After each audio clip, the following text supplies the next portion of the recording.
My son and daughter-in-law abandoned me at a rural gas station with $20 and drove away laughing. I'm Derek Brooks, 68 years old, former homicide detective with Boston PD for 30 years, recipient of the Medal of Valor twice. What my son Tyler and his wife Ashley didn't realize when they stole my house was simple. This old detective had been building a case against them for months. See, they thought forging my signature on property transfer documents would be easy. Thought my early-stage Parkinson's made me too confused to fight back. Thought calling me unstable in front of neighbors would stick. They even recorded my hand tremors as evidence for their case. But here's what happens when you mess with someone who spent 3 decades solving the most complex murder cases in Boston. You discover the difference between shaky hands and a razor-sharp mind. For 2 years, I let them think they were winning. Let them drain my accounts. Let them plan my future in a specialized care facility. All while, I documented every lie, every forged signature, every stolen dollar. Because sometimes, the best revenge isn't losing your temper. It's exposing their crimes in front of 200 people at the Boston Police Department's annual Valor Awards ceremony.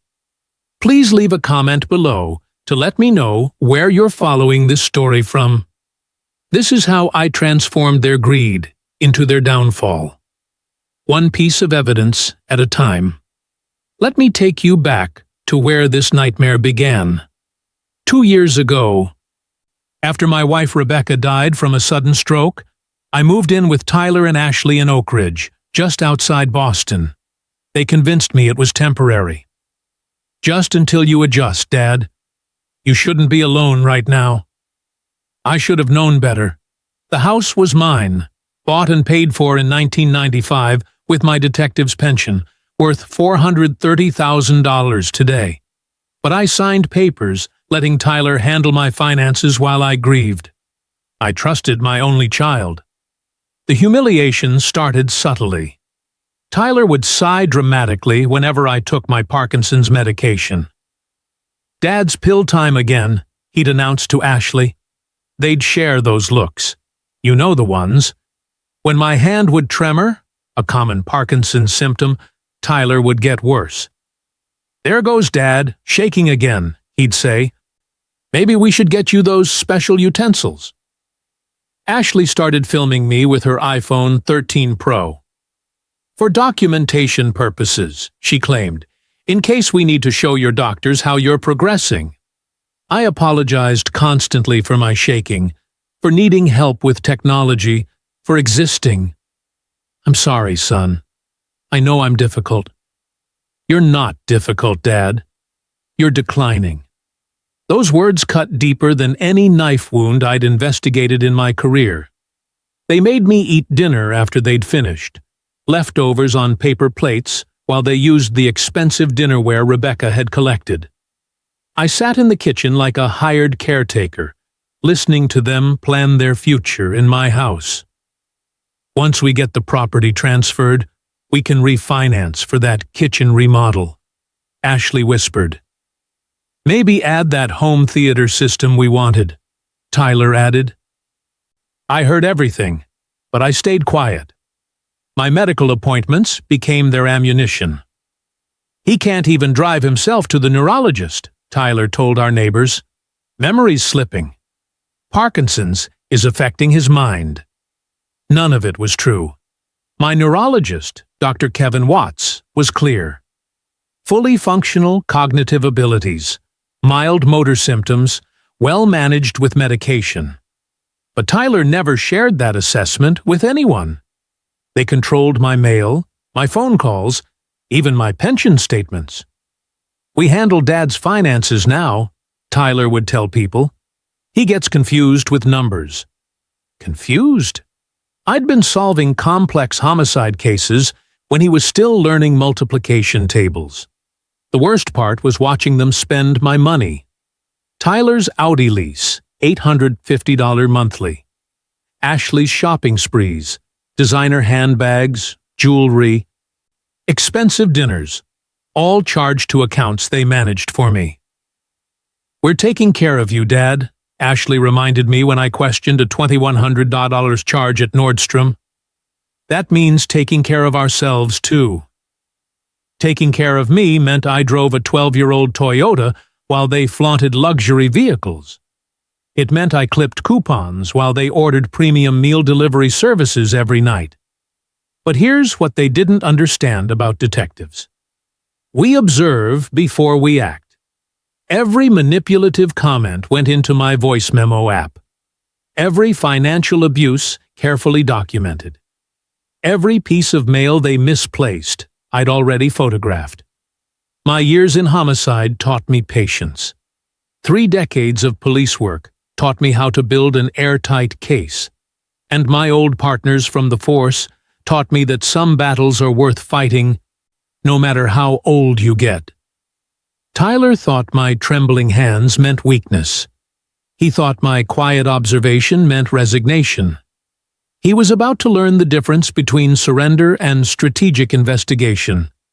But first, I had to let him think he'd already won, because the more confident a suspect feels, the more mistakes they make. And Tyler was about to make catastrophic errors by March 2024. I understood exactly what I was facing. This wasn't just about a house anymore. This was about everything I'd worked for, everything I'd sacrificed, and everything I stood to lose. The financial stakes were devastating. My house, purchased with money I'd earned solving Boston's most violent crimes, was worth $430,000.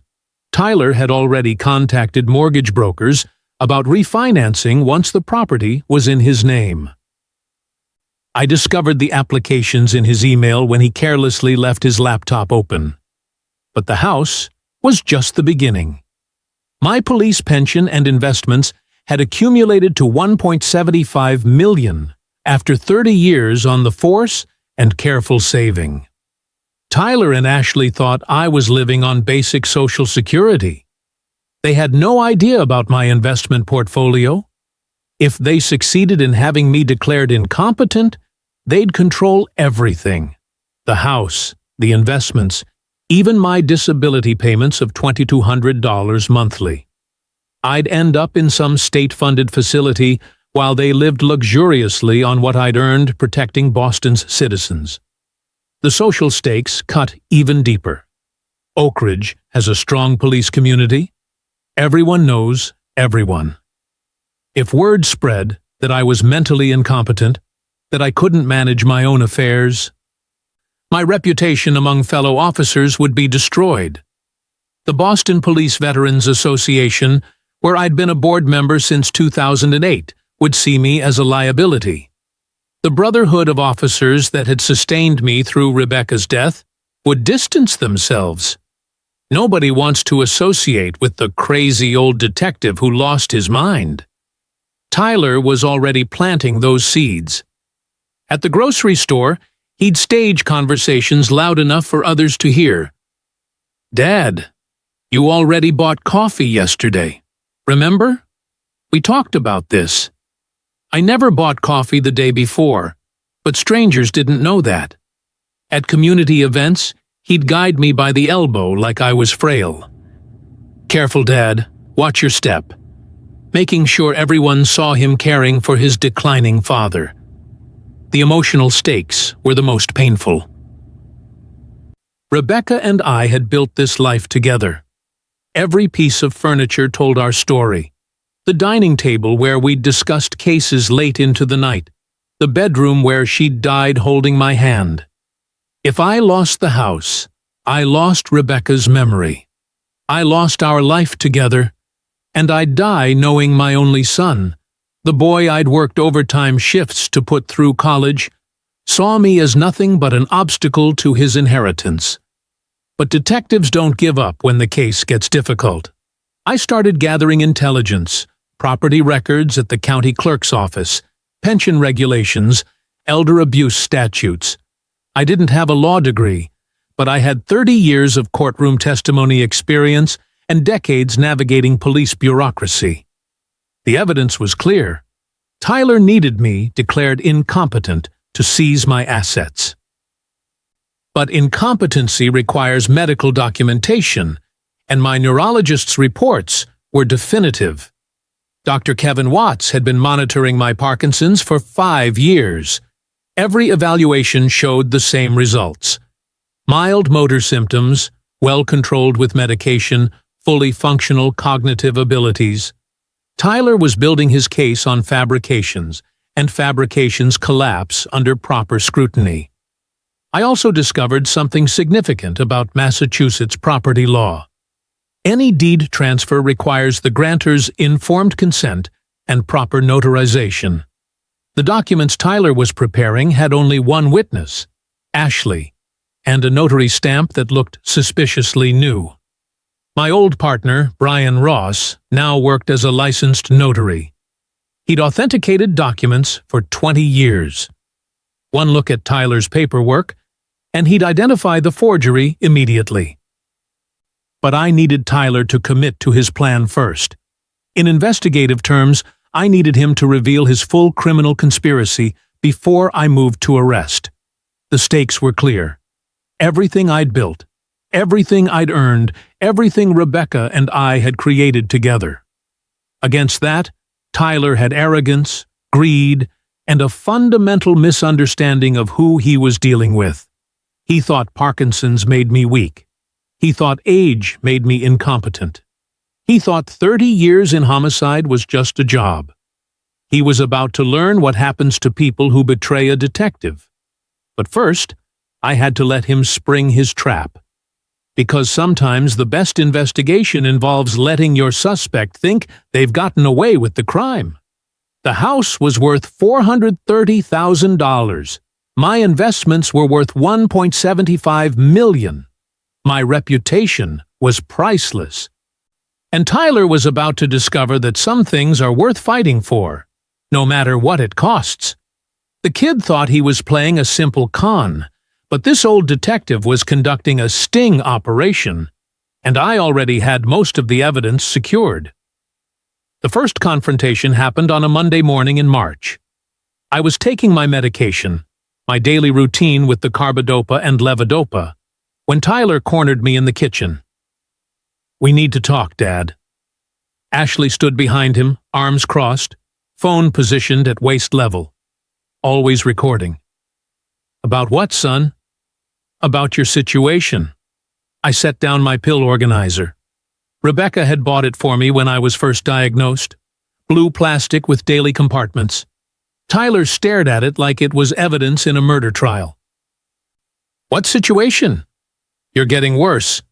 "I feel fine." "Yesterday you asked me 3 times what time our dinner reservation was." "That was a lie. I'd asked once at 5 hours because they usually ate at 6, not at 10, but it was already 7:30. "I don't recall that." "See? That's exactly what I'm talking about." Tyler sat across from me, using that condescending tone he used with his financial planning clients. "Dad, Ashley and I have been discussing your care.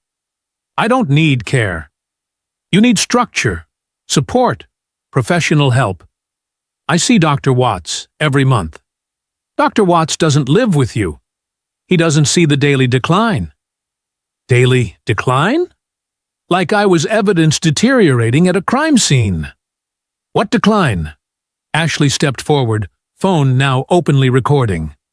"Yesterday, you put your keys in the refrigerator." Another lie. I kept my keys on a hook by the door, a habit from 30 years of police work. "I don't think so." "Dad, we're trying to help you." "Help me what?" "Accept reality." The word reality hit differently coming from Tyler. Like he owned it. Like his version was the only one that existed. My reality seems perfectly clear. Does it? When's the last time you balanced a checkbook? You handle my finances now. Because you asked us to. Because you insisted. Because you were making mistakes. We stared at each other across Rebecca's kitchen table. 30 years of family dinners, birthday celebrations, holiday gatherings, all dissolving into this moment. What mistakes? The water bill. You paid it twice last month. I'd paid it once, online, like I'd been doing for 10 years, but arguing would only provide him more ammunition. I see. Do you? Do you really see what's happening here? His voice was rising, getting that edge it got when he talked to Ashley about money, when he thought I couldn't hear.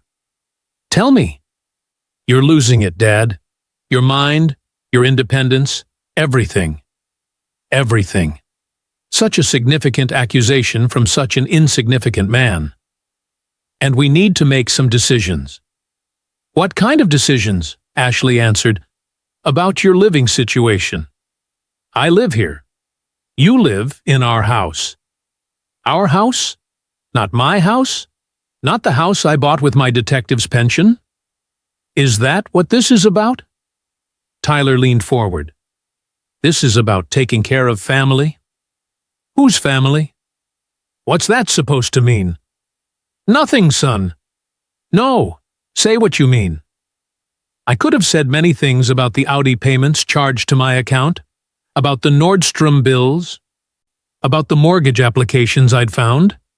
Instead, I said, I appreciate everything you do. Do you? Of course. Because sometimes it feels like you're fighting us. I'm not fighting anyone. Good, because we've scheduled a meeting. What kind of meeting? The room went quiet. Ashley's phone was definitely recording now. What kind of meeting, Tyler? With a lawyer. What lawyer? Someone who specializes in family situations. Family situations. Like I was a case to be closed. What kind of family situations? Competency issues. There it was. The motive they'd been concealing for months. Competency. Just a consultation, Dad. Nothing formal yet. I noticed the slip immediately. Nothing formal yet? Dad, we're not the enemy here. Enemy. Interesting word choice from someone who'd been stealing my money for 2 years. I know. Do you? Because your attitude lately. What about my attitude? You're paranoid, suspicious, questioning everything. Everything. Like my own financial statements. Like my own mail. Like my own house. I just want to understand. Understand what? Where my money goes. Ashley stepped closer. Your money goes to taking care of you. All of it? What's that supposed to mean? $850 for an Audi lease. Tyler's face went red. That's for your transportation, too. I have a car, a 12-year-old Toyota. It runs fine. Dad, you deserve better. Better from the son who served me leftovers on paper plates. I'm comfortable. Are you? Are you really comfortable watching your son struggle with bills while you hoard money? Hoard money? Like saving for my funeral was selfish. I'm not hoarding anything. Then trust us to manage it properly. I do trust you. Then sign the papers. What papers? The ones making us your legal guardians. Legal guardians? Like I was a child. I'll think about it. Think fast, Dad, because ready or not, this train is leaving the station. Tyler stood up. Ashley pocketed her phone. Meeting's Thursday at 3-way. Don't make this harder than it needs to be. They left me sitting at Rebecca's table, staring at my pill organizer. But I wasn't thinking about medication anymore. I was thinking about the voice recorder in my shirt pocket that had captured every word, and about how detectives always let suspects reveal their full plan before making an arrest. Thursday at 3 ice. Perfect. That gave me exactly 72 hours to prepare my counter-investigation. That night, after Tyler and Ashley went to bed, I sat in my small guest room and opened the fireproof safe I'd kept hidden in the closet for 2 years. Rebecca had given me this safe for our 35th anniversary. Combination lock, reinforced steel, large enough for important documents. She'd laughed when I called it my evidence locker. "The job's over, Derek," she'd said. If only she could see me now. Inside the safe were documents Tyler had never seen, would never think to look for, because in his mind, his trembling father couldn't organize case files, much less maintain financial records. First document: my investment portfolio statements. 30 years of contributions, employer matching, compound interest. Current value: $1,753,640. Tyler thought I was living on basic Social Security. He had no idea about the Fidelity account that deposited $400 monthly into a separate bank downtown. Second document: the original deed to the house. Purchased June 12, 1995, with cash from my pension. No mortgage, no liens, free and clear ownership in my name only. Rebecca had insisted we keep the original in our safety deposit box, but I'd moved it after she died. Call it detective's intuition. Third document: my neurological evaluations. Dr. Kevin Watts, specialist at Boston Medical Center. 5 years of quarterly assessments. Every report concluded the same thing. Patient exhibits mild motor symptoms related to Parkinson's disease. Symptoms well controlled with medication. No evidence of cognitive decline or diminished capacity. Tyler was building his incompetency case on fabrications. These documents proved it. Fourth document: power of attorney forms. The legitimate ones from the Massachusetts Bar Association, requiring proper witnessing and notarization. I'd compared them to the documents Tyler wanted me to sign. His paperwork was missing half the required legal language and used a notary stamp that looked fresh from Office Depot. But the most important item in the safe wasn't paper. It was a small digital recorder I'd purchased at an electronics store in 2022. Voice-activated 100-hour storage capacity. Built-in USB connection. For 6 months, I'd been documenting every conversation, every cruel comment, every financial decision made without my consent. 53 minutes of recorded evidence. Tyler calling me declining. Ashley filming my tremors, both of them discussing my money like it was already theirs. Once we get guardianship, we can access his investments. The house alone will clear our credit card debt. Think he'll fight the assisted living placement? All preserved in crystal clear digital evidence. The last item was a business card. Brian Ross, retired detective, Boston PD, licensed notary public, and my partner for 20 years. Brian had worked homicide with me throughout the 1990s. Different cases, same dedication. He knew what real cognitive decline looked like. He knew what real legal documents looked like. And he knew what real partnership meant. I'd called Brian the day before, after Tyler mentioned the Thursday meeting. "Derek, you need backup?" "Maybe. Can't discuss details on this phone." "Understood. Want me to review some paperwork?" "That would help." "Bring everything Thursday morning before your meeting." Brian didn't ask questions. Detectives don't need explanations when a partner needs help. I closed the safe and slid it back into its hiding place. Tomorrow, I'd start making copies of everything. Thursday morning, I'd show Brian the evidence. Thursday afternoon, I'd walk into that meeting prepared for a confrontation.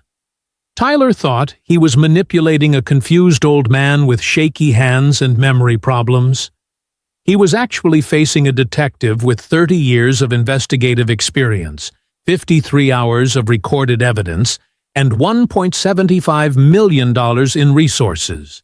But I'd let him discover that, the hard way, because sometimes the best strategy is letting your suspect think they've already gotten away with the crime until it's time to make the arrest. Saturday afternoon, March 15th, the Martins were hosting their annual neighborhood cookout. 20-plus families gathering in their backyard for hamburgers, beer, and suburban socializing. Tyler insisted we attend. "Good for Dad to get out," he announced to everyone. "He doesn't socialize much anymore." I knew better. This was performance art. Tyler playing the devoted son managing his declining father in front of witnesses. The Martins' backyard was crowded. Kids playing on swing sets. Adults clustered around patio furniture. The smell of charcoal bringing back memories of crime scene investigations I'd rather forget. I stayed near the fence, away from the crowd. Parkinson's Management 101. Control your environment. Derek, Justin Pierce, approached, beer in hand. Lieutenant, currently active duty, stationed at Downtown Precinct, mid-40s, 15 years on the force. He'd moved in 2 houses down last year. "Hey, Justin. How's the job treating you?" "Can't complain. How's retirement?" Before I could answer, Tyler appeared with that protective smile he wore in public. "Dad gets tired easily these days," Tyler said. "Don't you, Dad?" I wasn't tired, but contradicting him would only reinforce his narrative. "We all slow down eventually," Justin said diplomatically. "Some more than others," Ashley added, joining our circle, phone already in her hand. "Dad had an episode yesterday," Tyler announced to the group. "Couldn't remember where he put his glasses." Another lie. I'd found my glasses exactly where I left them, in the case on my nightstand. "Parkinson's can affect memory," someone said sympathetically. "It's getting worse," Tyler continued. "Sometimes he doesn't recognize our neighbors." I recognized everyone perfectly, but arguing would only make me look defensive. "That's tough," Justin said, watching me carefully. "Cops know cops." He was reading the situation. "The worst part is the anger," Ashley added. "He gets agitated when he's confused." Agitated. I hadn't raised my voice in anger since testifying against a serial killer in 2005. "Really?" Justin's expression changed. "Last week, he knocked over a vase," Tyler said, "right through the living room window." I'd never broken anything. The only damaged window was from Tyler's golf practice in the backyard. "Sounds concerning," someone murmured. "We're managing it," Tyler said nobly. "Family takes care of family." "What does his doctor say?" Justin asked. "Dr. Watts thinks he needs more structured care," Ashley answered quickly. Dr. Watts had never said anything like that, but the crowd didn't know Dr. P. Watts. "Assisted living?" someone asked. "We're exploring options," Tyler said. "It's difficult, but we have to consider safety." Safety? Like I was a crime scene that needed securing. "Dad gets confused about money, too," Tyler continued. "Yesterday, he accused us of stealing from him." The crowd shifted uncomfortably. Nothing makes people more nervous than family dysfunction. "That must be difficult," Mrs. Martin said. "Heartbreaking," Ashley agreed. "When your own father thinks you're the enemy." Enemy. That word again. I stood quietly, letting them build their case. Every lie documented by the voice recorder hidden in my shirt pocket.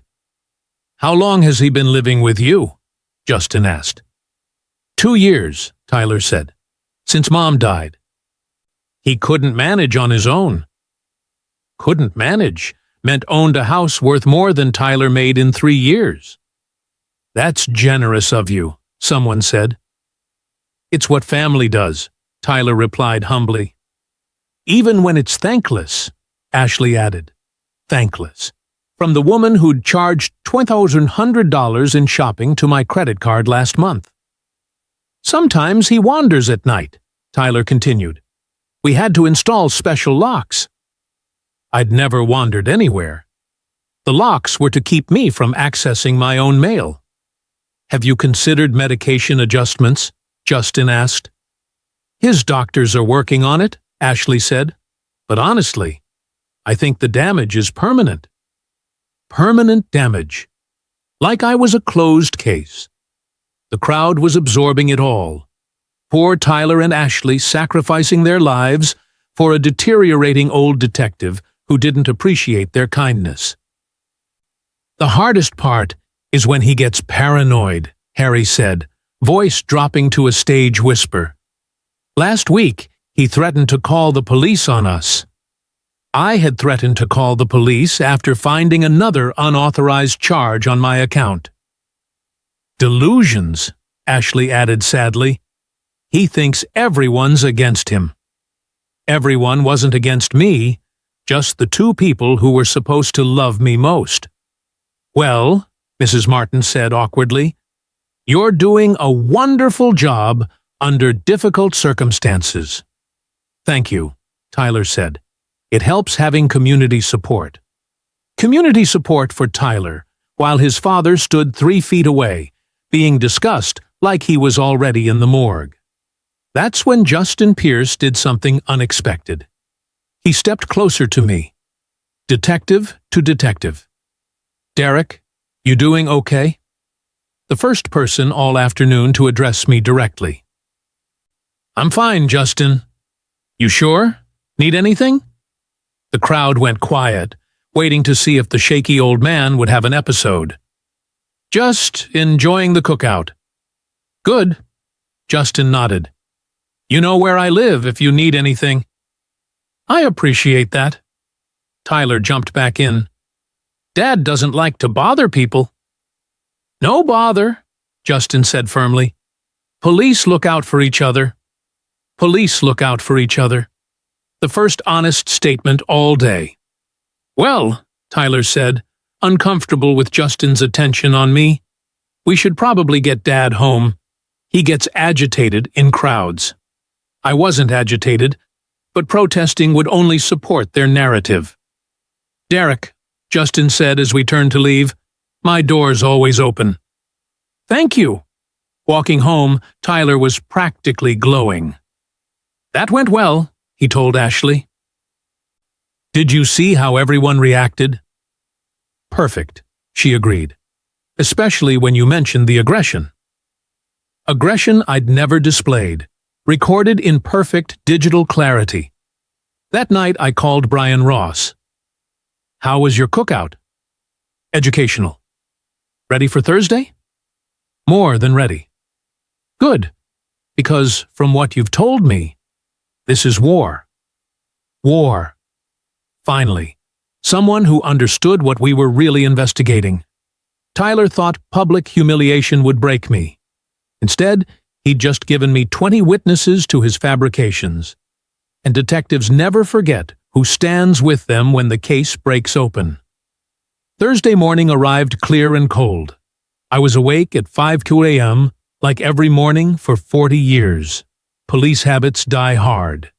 At 8 a.m., I walked to Brian's house, 5 blocks from mine.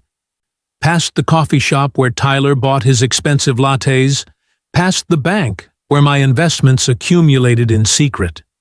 Brian was waiting in his home office, wearing his dress uniform, 40 years younger than when we'd first partnered, but the badge commanded the same respect I'd earned in homicide. Derek, you look like hell. Feel worse. I handed him the safe. He opened it carefully, examining each document with investigators' eyes. Your portfolio's worth how much? $1.75 million. And they think you're broke? Living on Social Security? Brian read through the neurological evaluations. Kevin Watts is thorough. These reports are bulletproof. Tyler claims I'm incompetent. Based on what? I played him 53 minutes of recorded conversations. Brian's face darkened with each lie, each cruel comment, each discussion of my money like I was already dead. This is elder abuse, Derek. Financial and emotional. Can you prove it with this evidence? Absolutely. He examined the guardianship papers Tyler wanted me to sign. Forgery. Bad forgery. Notary stamp from Office Depot. Wrong legal language. Missing required witnesses. So, what's my move? Brian leaned back in his chair. That depends. You want to handle this quietly or publicly? What's the difference? Quietly means criminal charges, lawsuits, legal proceedings. Takes months, very effective, very private. Publicly means we expose them in front of the entire police community. Faster, more dramatic, permanent professional and social damage. I thought about Saturday's cookout. Tyler performing his devoted son act while portraying me as mentally unstable. Publicly. You sure? There's no walking this back. I'm sure. Brian smiled. Good, because I've got an idea. He pulled out a file folder marked Annual Valor Awards Committee. Every year, the Boston Police Department selects recipients for the Lifetime Achievement Award. Distinguished service, decorated officers, community respect. Okay. This year's committee meets Sunday morning. We're looking for someone special, someone with multiple commendations, someone who closed Boston's most difficult homicide cases. My chest tightened. Brian. Derek, you earned the Medal of Valor twice. You solved the waterfront murders. You've testified in over 200 criminal trials. You're exactly what we're looking for. I don't do ceremonies anymore. Why not? Crowds, tremors, Parkinson's. Dr. Watts cleared you as fully functional. Your medical records prove it. He was right. But years of avoiding public attention doesn't disappear overnight. What about Tyler? What about him? He'll be furious. Good. Let him be furious in front of 200 police officers. 200 officers. The Annual Valor Awards drew the entire department. I need to think about it. No thinking, yes or no. Brian understood. Detectives. Sometimes you need direct questions, not options. Yes. Excellent. Committee meets Sunday at 10 a.m. I'll nominate you. Motion will pass unanimously. How do you know? Because I'm the chairman. Sunday morning, I walked to the station at 9:30. 5 committee members sat around the conference table. Brian plus 4 other officers spanning 20 years of service. Gentlemen, Brian announced, we need our Lifetime Achievement honoree. Any suggestions? Asked Pete Stevens, narcotics veteran. Derek Brooks. Silence. Derek Brooks? Asked Mike Johnson, robbery division. Haven't seen him around much lately. Family situation, Brian explained diplomatically, but his record speaks for itself. He read my service summary aloud. 30 years, homicide division, Medal of Valor, twice. Solved waterfront murders, 96% clearance rate, 200 court testimonies, presidential commendation. Damn, whispered Tom Davis, SWAT commander. This guy's a legend. Any objections? Silence. Motion carries. Derek Brooks, Lifetime Achievement Award, Boston Police Valor Ceremony 2024. Brian called me that afternoon. It's official. You're our honoree. Now what? Now we announce it. Department bulletin, police newsletter, press release. Tyler will see it. That's the point. The announcement appeared in Tuesday's department newsletter. Distinguished detective to receive Lifetime Achievement Award. The Boston Police Department proudly announces Derek Brooks, 68, as recipient of the Lifetime Achievement Award at Monday's Valor Awards ceremony. Brooks, a decorated homicide detective, served 30 years in the department and earned 2 Medals of Valor, along with solving the notorious waterfront murders. The ceremony begins at 7 p.m. at headquarters. Tyler saw it Tuesday evening. I was in the kitchen when he burst through the front door. Dad, did you see this? He held up the newsletter, hands shaking. See what? This article about you receiving a Lifetime Achievement Award. Oh, that. Oh, that. This is major. It's just a ceremony. Son, just a ceremony. Dad, this is a huge honor. Why didn't you tell us? Because you think I'm incompetent, I thought. Because you've spent 2 years portraying me as mentally unstable. Didn't seem important. Not important? Dad, the entire police department will be there. The entire department, including everyone from Saturday's cookout who'd heard Tyler describe my episodes and delusions. I suppose we need to prepare. Get you a new suit. I'll manage. Dad, this is your moment. We need to make sure you're presentable. Presentable. Like I was evidence being readied for court. But that's exactly what I was counting on. Monday evening, Tyler would escort his honored father to the ceremony. He'd smile for photographs, accepting admiration for supporting his decorated detective father. And then I'd show everyone who Derek Brooks really was, not the declining old man Tyler described at cookouts, but a veteran detective with 53 minutes of recorded evidence and 1.75 million reasons to fight back. The ceremony was 6 days away. Time to build my case. Monday evening, 6 p.m., dress uniform pressed and ready, medals positioned according to regulation. 2 medals of valor, commendation ribbons, 30-year service badge gleaming under the lights. I hadn't worn these decorations in 10 years. The weight felt familiar. Tyler circled me like a crime scene photographer, adjusting my tie, straightening my medals.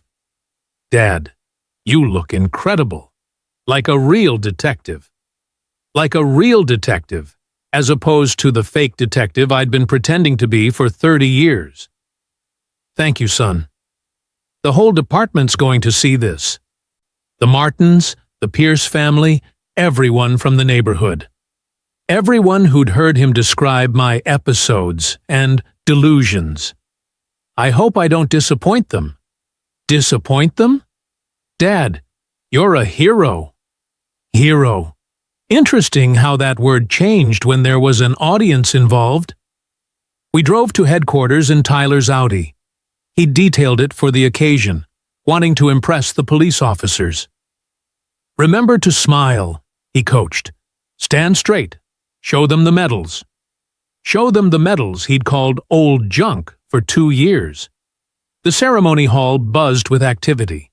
Honor guard preparing flags. Police brass adjusting uniforms. City officials rehearsing speeches. Brian Ross approached in full dress uniform. Captain's bars catching the overhead light. Derek, ready for this? Ready. Good. You'll be seated at the head table. I'll introduce you for the award. Tyler stepped forward, extending his hand. Captain Ross, I'm Tyler James, Derek's son. Brian shook his hand coolly. Nice to meet you. Thank you for this honor. Dad's been so excited. Dad's been so excited. Like I was a child anticipating Christmas. Your father earned this honor 30 years ago, Brian said firmly. We're just recognizing it officially. The ceremony coordinator handed me my place card and helped me to the head table. Front row, perfect for visibility. Tyler and Ashley positioned themselves near the front, where everyone could see the devoted family supporting their decorated father. 7:00 p.m. The ceremony began. The police commissioner welcomed the crowd. Awards were presented for bravery, community service, outstanding investigations. Then Brian stepped to the microphone. Ladies and gentlemen, it is my distinct honor to present this year's Lifetime Achievement Award. This recognition goes to an officer whose career exemplifies the highest standards of our profession. Detective Derek Brooks served 30 years in Homicide Division, earning 2 Medals of Valor, and solving over 500 cases, including the infamous waterfront murders. The crowd's attention focused. This wasn't just ceremonial anymore. Derek earned every commendation through intelligence, dedication, and an unwavering commitment to justice. He represents the very best of the Boston Police Department. Loud applause. People were standing now. Brian handed me the microphone. "Derek, would you like to say a few words?" This was the moment. 200 officers watching.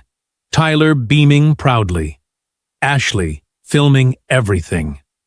I stood slowly, medals reflecting the overhead lights.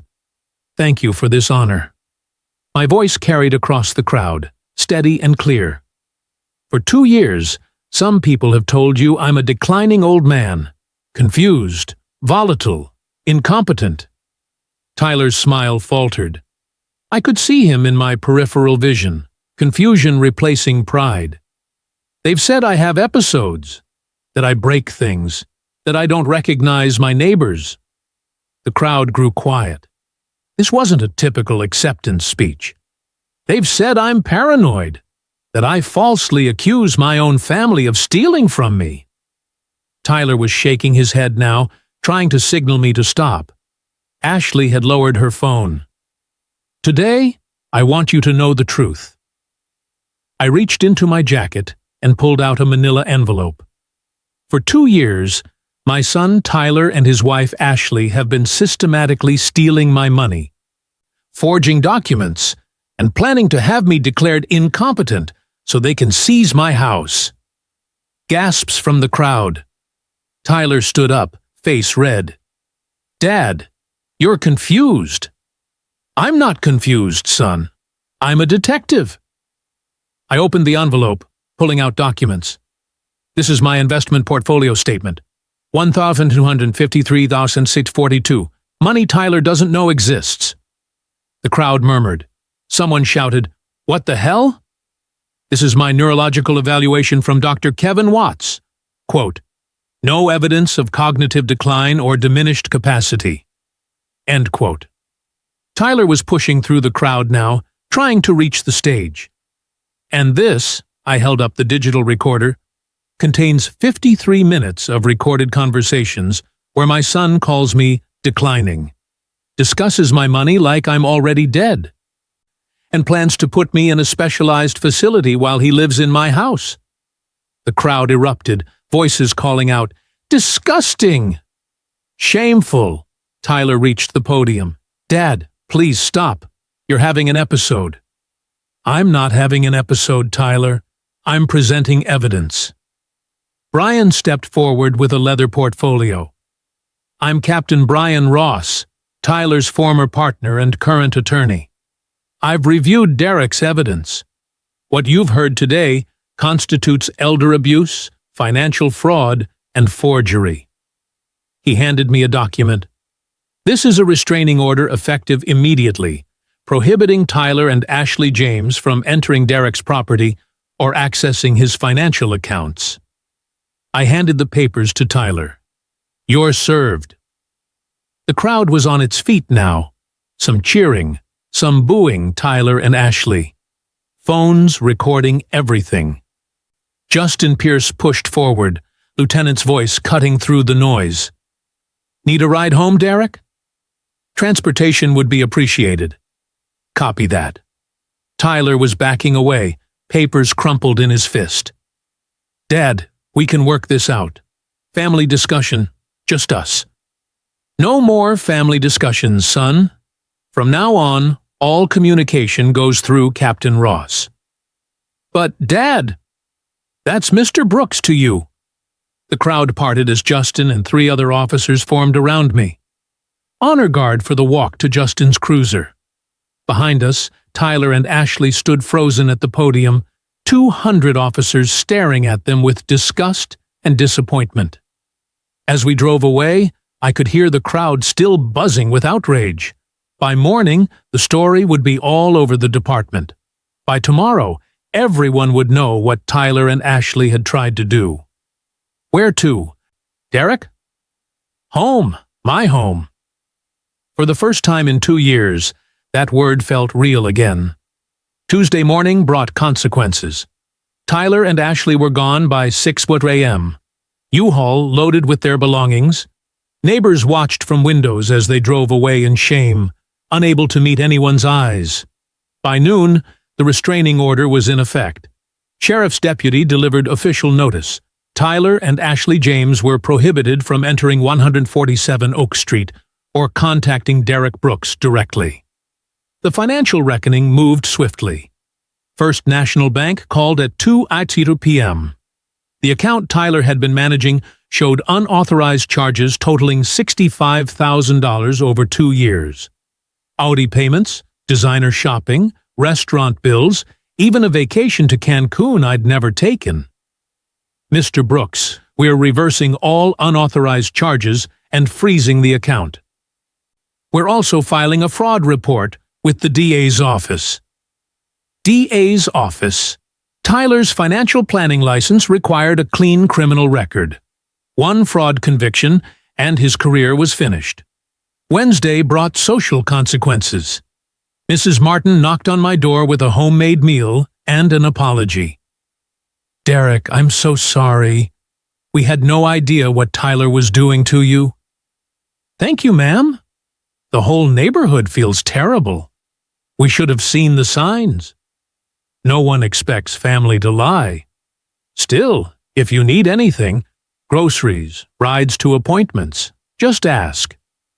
By Thursday, the story had reached the department newsletter.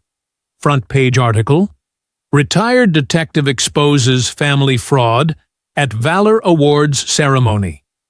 The reporter had interviewed ceremony attendees.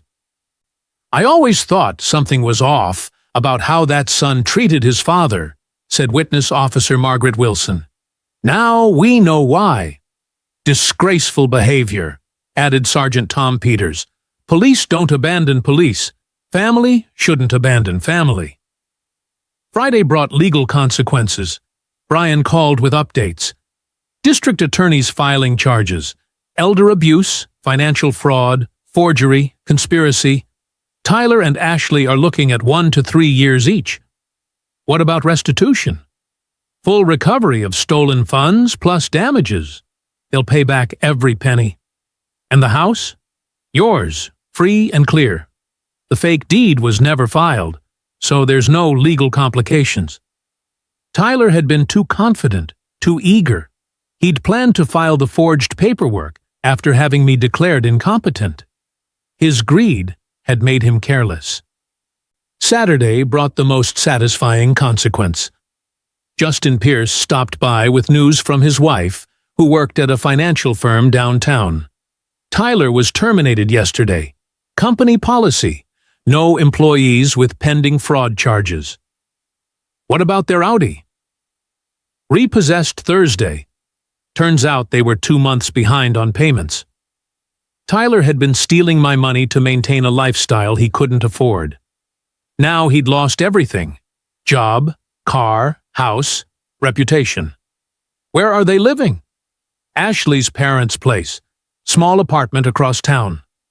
From my $430,000 house to Ashley's parents' apartment. The case was closing. Sunday brought unexpected consequences. The police station was packed for a special meeting. Word had spread through the law enforcement community. Attention, announced Captain Ross. The department voted unanimously. We're establishing the Derek Brooks Elder Protection Unit to help other seniors facing family exploitation.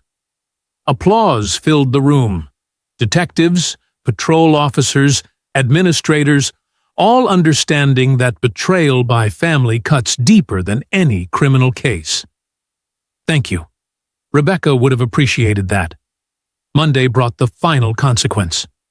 My phone rang at 10:30 a.m., unknown number. Dad. Tyler's voice, small and defeated. This is Mr. Brooks. Dad, please, can we talk? All communication goes through Captain Ross. I know, but I'm sorry. We made mistakes.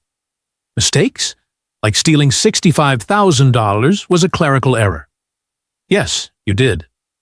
Can you forgive us? Forgiveness. The one thing he'd never earned through 30 years of solving Boston's most horrific crimes. Tyler, for 2 years, you called me declining. You mocked my police career. You filmed my Parkinson's tremors. You stole my money and planned to steal my house. Silence. You told neighbors I was unstable and delusional. You were going to put me in a facility and forget I existed. Dad? You made one critical error, son. What? You forgot I'm a detective, and detectives never close a case until justice is served. I hung up. That afternoon, I walked through my house, for the first time in 2 years, without feeling like a suspect in my own home. Rebecca's furniture in its proper place, my medications in the bathroom cabinet where they belonged. My mail delivered directly to me. The safe sat open on the kitchen table, no longer hidden. Inside, documentation of $1.75 million in investments, free and clear deed to my house, and a digital recorder that had changed everything. But the most important items weren't in the safe anymore. They were hanging in the living room. 2 medals of valor, commendation ribbons, service badges. Rebecca had framed them before she died. For the man who earned them, she'd written on the back. I'd earned them during 30 years of police work, but I'd proven their worth again at the Valor Awards ceremony of 2024. 3 months later, I was sitting on my front porch at 6 a.m., coffee in hand, watching the sunrise over my neighborhood. My neighborhood, my house, my life. The legal proceedings were concluding. Tyler and Ashley had accepted plea deals, 3 years probation, full restitution, community service at the Police Memorial Foundation. They'd learn what real service looked like. Brian Ross visited twice weekly. More friend than attorney now. We drink coffee and talk about old cases, never mentioning family betrayal. Justin Pierce became my regular check-in. His children called me Detective Brooks and asked about my medals. I told them stories about integrity and loyalty, lessons Tyler had never learned. The Derek Brooks Elder Protection Unit had assisted 14 seniors in 3 months. Men and women facing the same betrayal I'd endured. We gave them resources, legal support, and most importantly, the knowledge they weren't alone. Dr. Watts adjusted my medication. The Parkinson's symptoms had improved significantly once the source of my real stress was removed.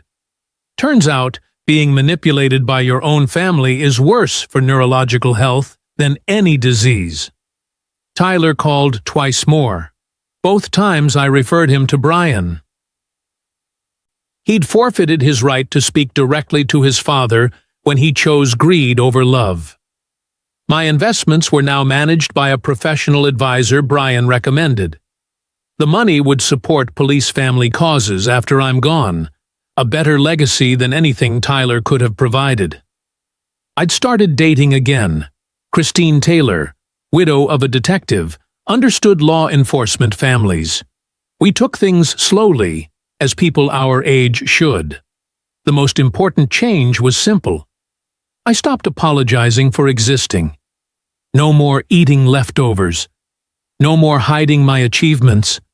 No more pretending Parkinson's made me weak instead of proving I'd survived challenges and kept going. This morning, my phone buzzed with a text message. Happy birthday, Detective Brooks. Can we see your medals today? Justin's daughter, Emma. I'd forgotten it was my birthday. 69 years old. Of course, sweetheart. Come over after school. Tonight, the Pierce family would join Christine and me for birthday dinner. Real family. Chosen family. People who understood that respect is earned, not demanded. If you're reading this story, remember, it's never too late to build a case against those who harm you. It's never too late to fight for justice, and it's never too late to reclaim your dignity. Sometimes the people who hurt you most are the ones who should protect you most. But police protect each other. And that makes all the difference.